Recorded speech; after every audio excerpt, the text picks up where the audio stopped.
오늘 본문 말씀은 로마서 12장이 그 시작에서 가졌던 그 어떤 이해, 그 앞에 있었던 로마서의 가르침에 대한 충분한 공감이 없으면 읽어내기 어렵습니다.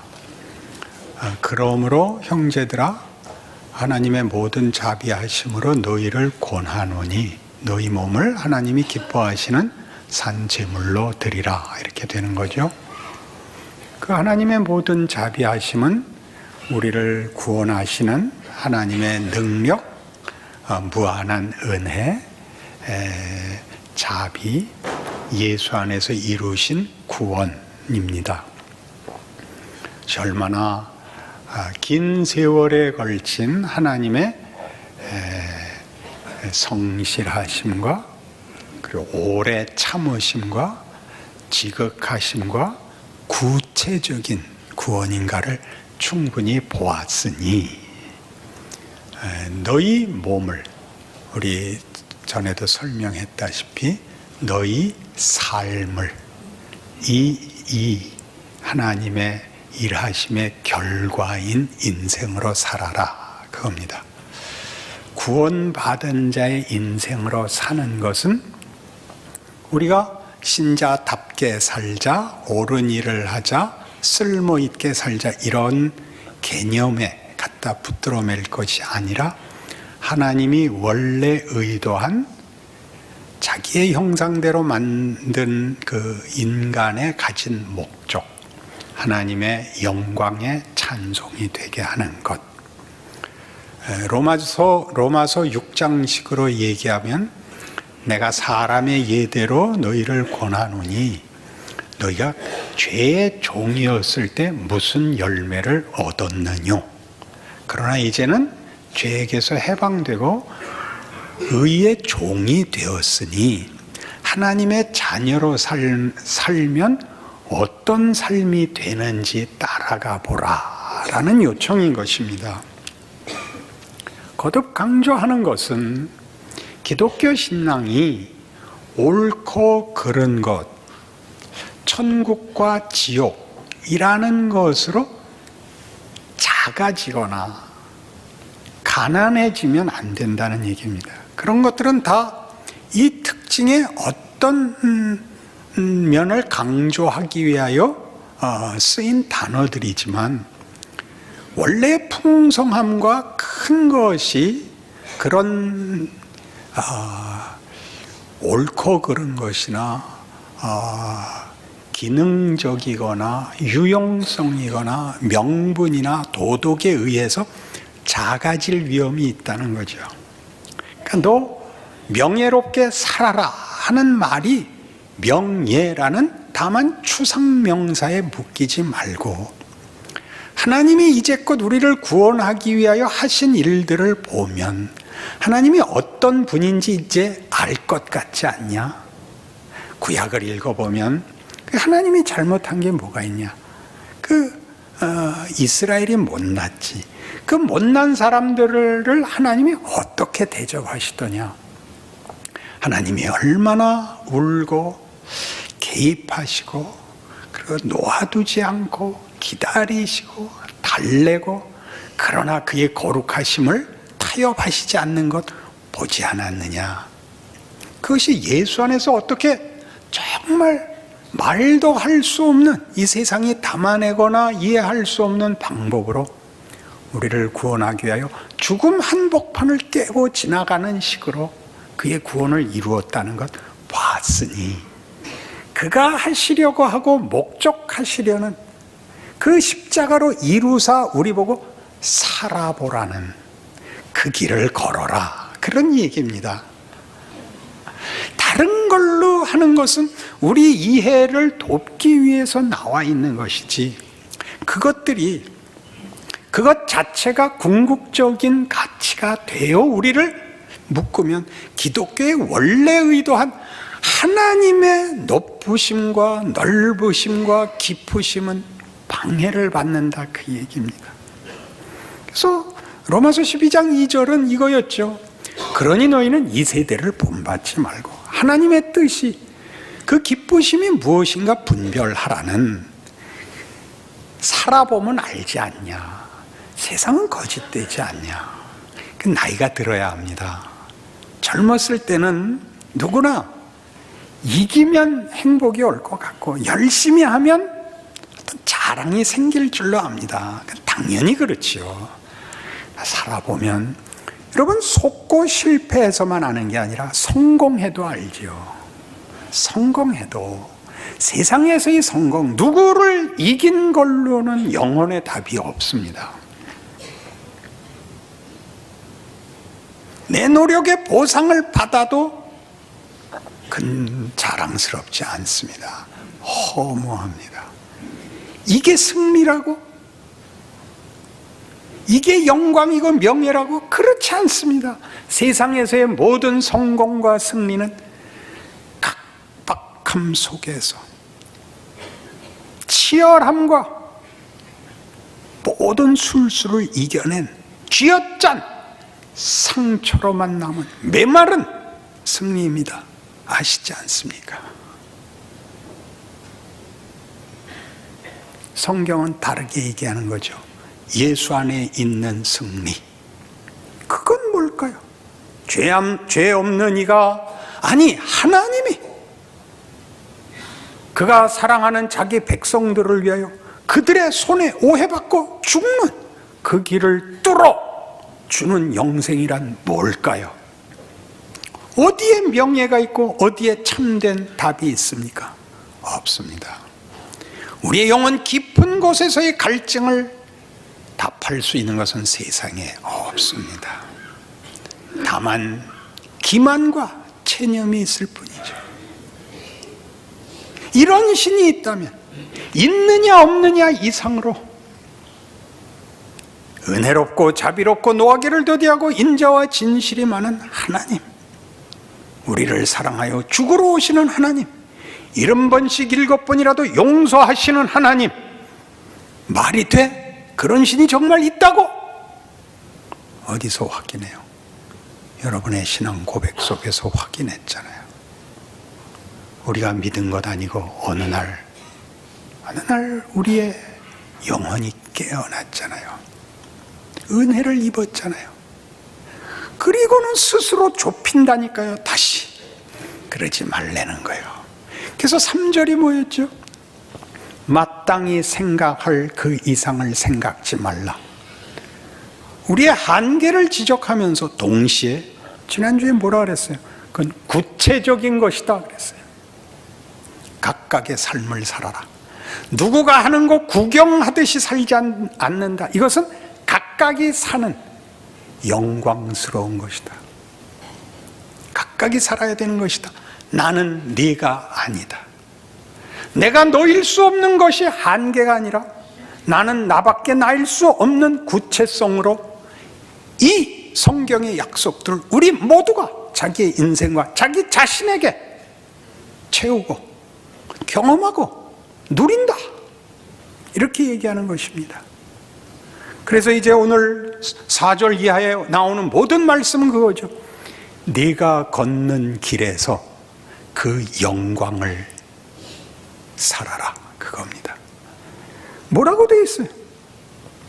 섬기는 일이면 섬기는 일로, 가르치는 자면 가르치는 일로, 위로하는 자면 위로하는 일로, 구제하는 자는 성실함으로, 다스리는 자는 부지런함으로, 긍휼을 베푸는 자는 즐거움으로.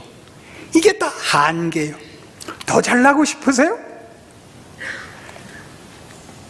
자기에게 준 자신의 구체성을 살라고요. 자신의 구체성.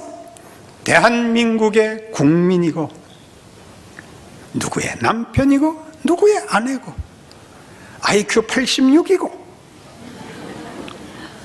그걸 살라고요. 이게 복되고 영광된 거라고요.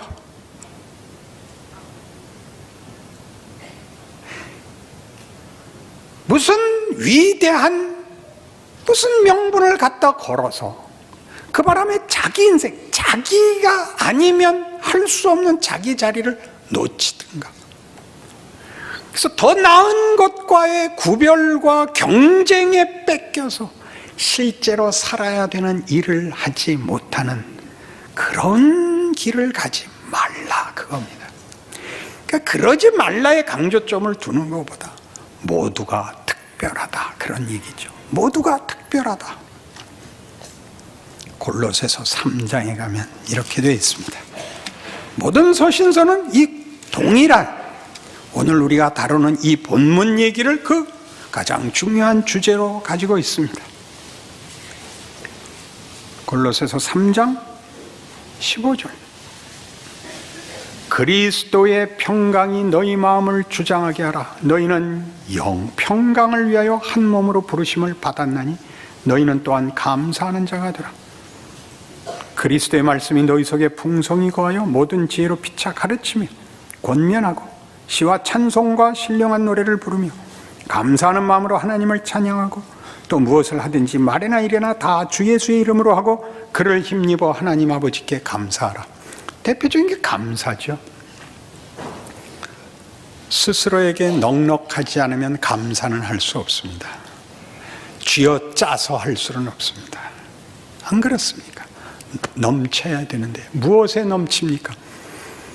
내 한계에 대하여 만족하게 됩니다.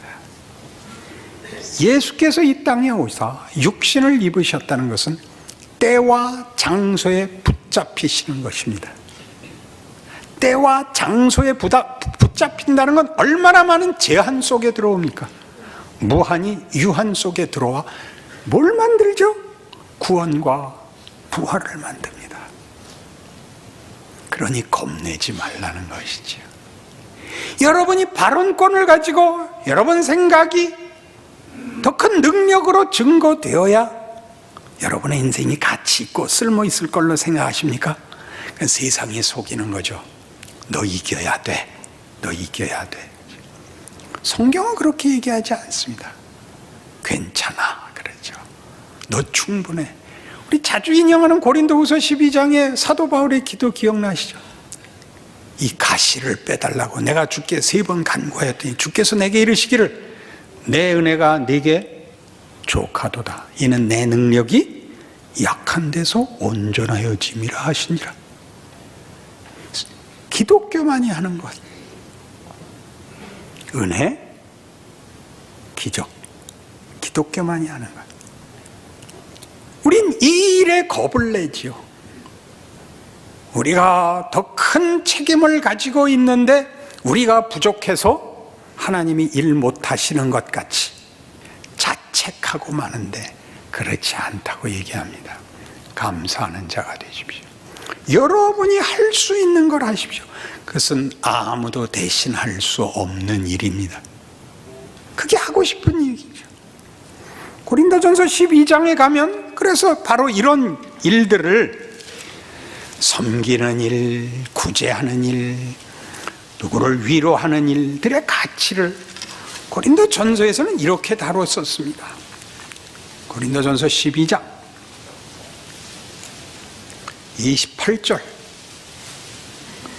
하나님이 교회 중에 몇을 세우셨으니 첫째는 사도요, 둘째는 선지자요, 셋째는 교사요, 그 다음은 능력을 행하는 자요, 그 다음은 병 고치는 은사와 서로 돕는 것과 다스리는 것과 각종 방언을 말하는 것이라.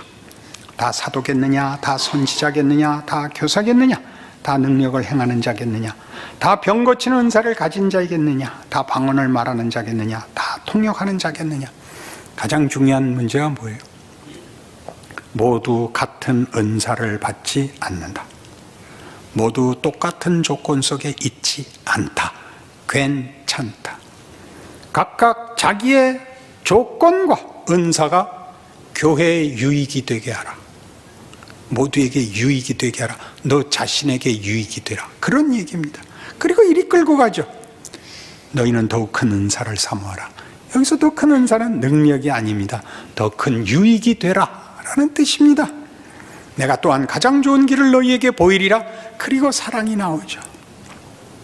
그리고 사랑은 이건 아니야로 시작합니다. 뭐가 아니다? 환상이 아니다. 천사의 말을 하는 게 사랑 아니다. 전 이렇게 말하고 싶어요. 봉사는, 믿음은 환상이 아니다. 잘난 척 하지 마라, 교만하지 말라 그러는 거 아니다. 거기에 붙잡히지 마십시오. 천사의 말을 하는 게 사랑 아니다. 두 번째, 능력 아니다. 산을 옮기는 능력이 사랑 아니다. 쓸모 있는 거, 그걸 유익이라 그러지 않는다. 셋째는 네 몸을 불사르게 내주는 거 사랑 아니다. 정열이 사랑 아니다. 담담하게 지켜내는 게 사랑이다. 그렇게 얘기할 수 있겠죠. 그리고 긍정적인 정의로 들어갑니다. 사랑은 뭐라는 거예요? 그러면 환상도 아니고 능력도 아니고 그리고 정열도 아니라면 그건 오래 참는 거다. 오래 참는 게 무슨 뜻인지 알죠? 직역을 하면 뭐라 그랬죠? 오랜 고통이다. 왜 고통스럽죠? 쟤는 왜 그러나? 이게 고통이죠. 저건 왜 있나? 하나님이 만드셨으니 내비둬라. 그게 사랑이다. 사랑은 손잡고 우는 거 아니다. 내비둬라. 그게 사랑이다. 여길 못하죠.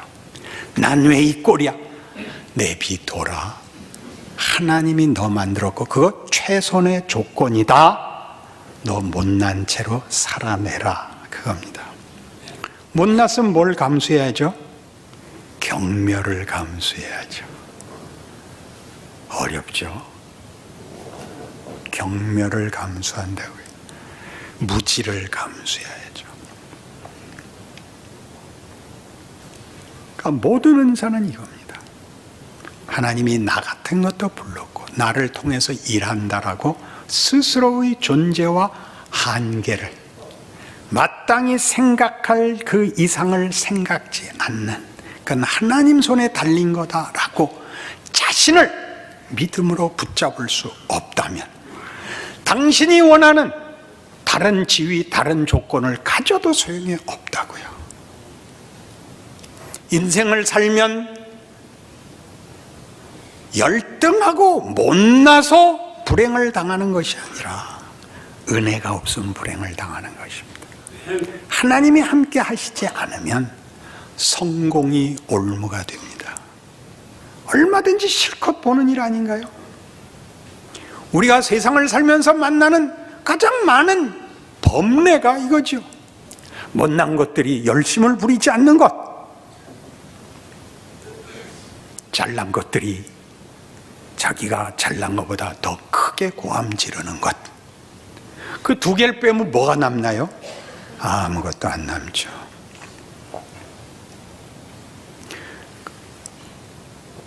주제 넘은 사람을 불행에 빠뜨려, 재난에 빠뜨려 겸손을 배우게 할 수 있을까요? 그를 꺾으면 겸손을 배우나요?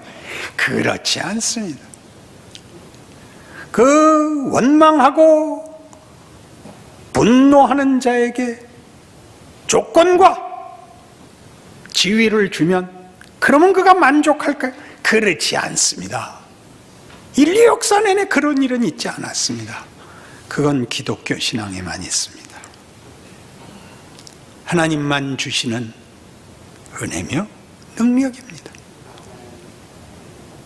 그러니 우리는 이 모든 일 속에서 사랑을 한다는 것이 각각의 한계를 특권으로 이해하는 것입니다. 저 사람은 좋겠다, 저 사람은 얼마나 부러운가 라는 사람이 하나님의 능력과 은혜 아래 있는 것 같이 내가 항복할 수 없는 모든 조건을 가지고 하나님이 나를 만들었고 나를 위하여 그 아들을 보냈다, 내가 실제로 있지 않냐, 내가 할 수 있는 일을 하리라. 여기에 오늘 본문의 가치가 있다고요. 사랑하는 것입니다. 사랑하는 것입니다. 감사하는 것이죠. 사랑은 이렇게 하는 것입니다. 친구네 집 아이가 수석으로 대학에 붙어서 밥 살 때 가서 야 훌륭하다, 어떻게 수석을 하냐, 너 재수해서 또 한 번 수석해라, 밥 한 번 얻어먹게, 이런 말 하는 것이 그것이 복인 것입니다. 거기 가서 아유 난 죽겠어, 우리 애는 공부랑 공짜만 보면 펄펄 뛰어, 이런 얘기 안 하는 겁니다. 그 내가 견뎌야 되는 거죠. 거기 갔다 와서 아들 잡을 필요도 없습니다. 자지가 난 아들인데 어떻게 자기보다 더 잘하라고 그래요? 알아들으세요? 잘난 아들 데리고 사는 것이 권리만 있을 것 같아요? 못난 아들 데리고 살면 손해만 있어요? 집만 돼요? 아니요. 성공해서는 얻을 수 없는 것을 얻습니다. 고난을 당하지 않고 누가 겸손을 배우며, 누가 인내를 배우며, 누구 속이 깊어진단 말입니까? 그럴 수가 없습니다. 그러니 로마서 8장은 이런 얘기를 하지요.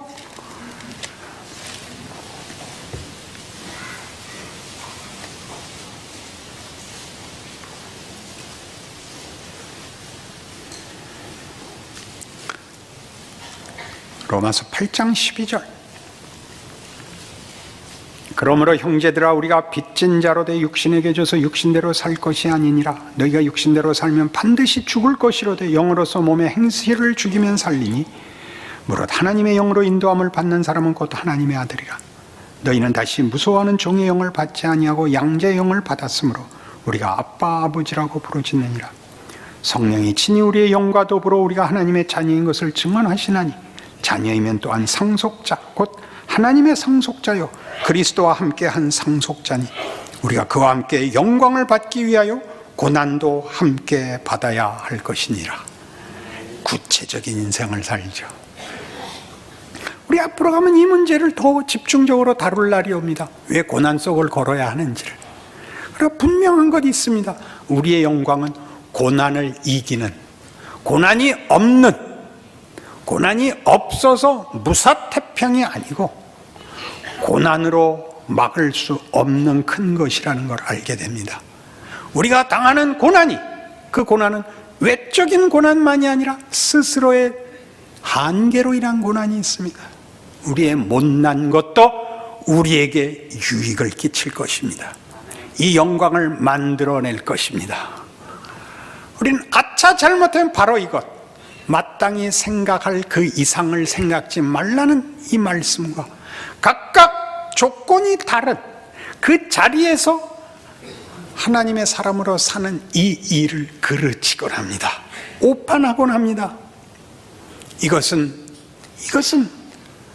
지금껏 설명한 것 같이 그 명분, 그 도덕성의 가치가 아니라 이제 하나님의 자녀로서 가지는 자유입니다.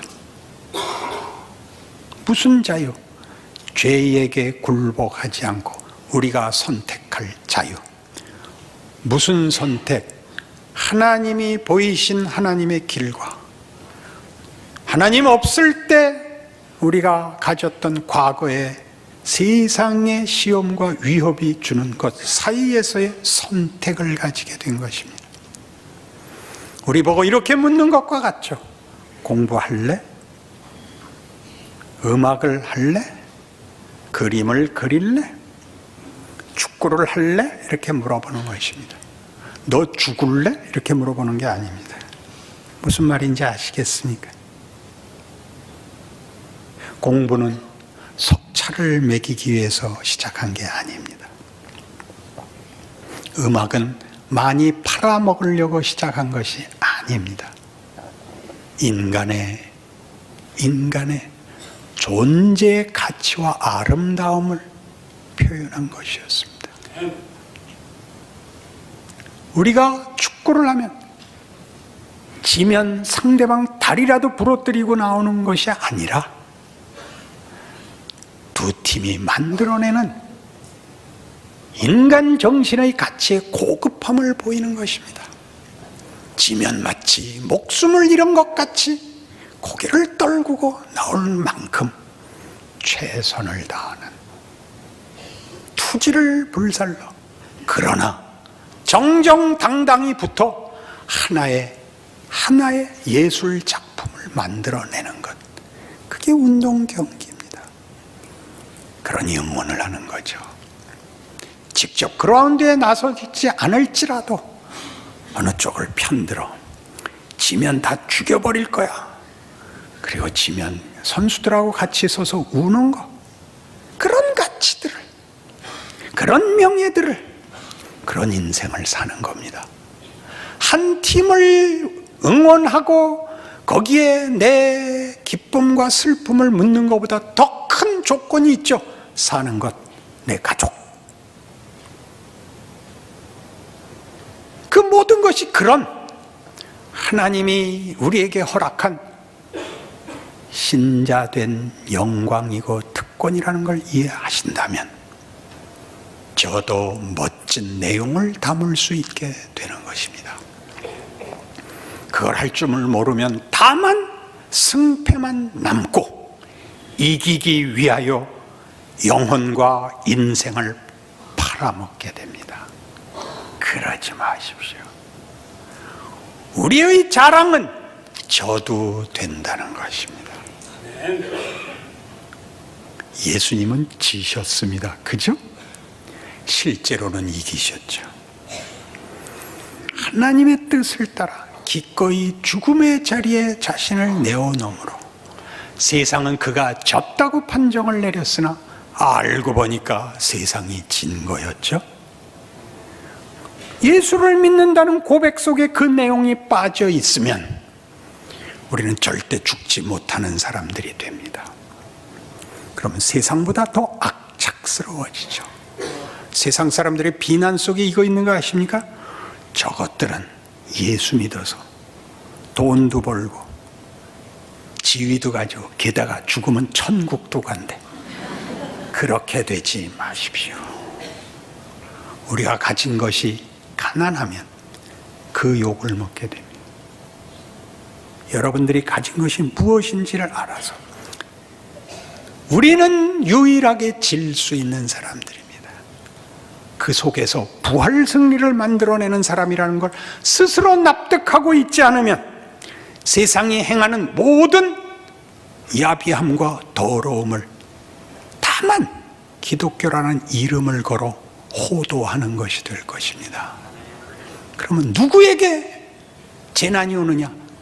믿는 당사자의 영혼과 인격에 재난이 옵니다. 스스로에게 영광이 없습니다. 아까 본 대로 거기는 감사가 있을 수 없습니다. 에베소서 4장식으로 하나 더 얘기를 해놔야죠. 이런 일이 없습니다. 에베소서 4장 25절 그런즉 거짓을 버리고 각각 그 이웃과 더불어 참된 것을 말하라. 이는 우리가 서로 지체가 됨이라. 분을 내어도 죄를 짓지 말며 해가 지도록 분을 품지 말고 마귀에게 틈을 주지 말라. 도둑질하는 자는 다시 도둑질하지 말고 돌이켜 가난한 자에게 구제할 수 있도록 자기 손으로 수고하여 선한 일을 하라. 무릇 더러운 말은 너희 입 밖에도 내지 말고 오직 덕을 세우는 데 소용되는 대로 선한 말을 하여 듣는 자들에게 은혜를 끼치게 하라.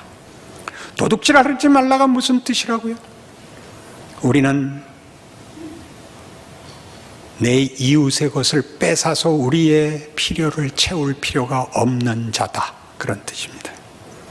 우리의 필요는 하나님으로부터만 나온다. 내가 이웃에게 보복하거나 우리 필요를 그에게서 빼앗아 올 필요가 없다. 그러니 너 더러운 말, 악의에 찬말 하지 마라. 너 덕을 세워라. 은혜를 끼치라. 네가 가진 자다. 그런 얘기입니다. 이사야 42장 이 말씀으로 하나님의 이 주신 말씀의 결론을 삼기로 합시다. 구약성경 1018페이지 이사야 42장 1절 내가 붙드는 나의 종 내 마음이 기뻐하는 자 곧 내가 택한 사람을 보라. 내가 나의 영을 그에게 주었은즉 그가 이방의 정의를 베풀리라. 그는 외치지 아니하며 목소리를 높이지 아니하며 그 소리를 거리에 들리게 하지 아니하며 상한 갈대를 꺾지 아니하며 꺼져가는 등불을 끄지 아니하고 진실로 정의를 시행할 것이며 그는 쇠하지 아니하며 낙담하지 아니하고 세상의 정의를 세우기 기에 이르리니 섬들이 그 교훈을 앙망하리라. 하늘을 창조하여 펴시고 땅과 그 소산을 내시며 땅 위의 백성에게 호흡을 주시며 땅에 행하는 자에게 영을 주시는 하나님 여호와께서 이같이 말씀하시되 나 여호와가 의로 너를 불렀은즉 내가 네 손을 잡아 너를 보호하며 너를 세워 백성의 언약과 이방의 빛이 되게 하리니 내가 눈먼 자들의 눈을 밝히며 갇힌 자를 감옥에서 이끌어내며 흑암에 앉은 자를 감방에서 나오게 하리라. 예수 그리스도에 관한 예언이지만 동시에 모든 하나님의 백성들 곧 우리에게 주신 말씀입니다. 나는 여호와니 이는 내 이름이라. 나는 내 영광을 다른 자에게 내 찬송을 우상에게 주지 아니하리라. 우상은 하나님 아닌 것입니다. 하나님과 하나님 아닌 것을 대등하게 이분하고 있는 것이 아니라 하나님만이 하시는 일에 못 미치는 데서 타협하지 않겠다, 그런 뜻입니다. 좋은 단어들이지만 도덕, 윤리, 대의, 이런 유능, 유익이라는 단어들, 가치, 자랑, 명예라 할지라도 하나님께 다 올라가기 전에 끝나는 것들로 타협하지 않겠다. 내가 원래 목적한 것, 내가 내 아들 안에서 이룬 것으로 너희들 존재와 삶과 운명을 채울 것이다. 그러니 용서하는 자가 되시고 은혜를 끼치시고 감사하는 자로 사십시오. 윤리가 아닙니다. 우리가 택할 수 있는 구원받은 하나님의 백성들의 특권입니다. 그 인생을 사시는 복된 여러분들이 되시기를 바랍니다. 기도하십시다. 하나님 아버지 은혜를 감사합니다. 하나님의 자녀의 영광을 가르치셨습니다. 우리가 가지는 자유입니다. 우리는 기꺼이 하나님을 택하고 하나님께 순종하여 우리의 생애를 하나님의 이름으로 살겠습니다. 이것이 하나님의 은혜이며 우리의 선택이 되었나이다. 하나님 함께 하사 그 영광 드러내시고 우리 입술에 찬송을 주시옵소서. 예수님 이름으로 기도합니다. 아멘.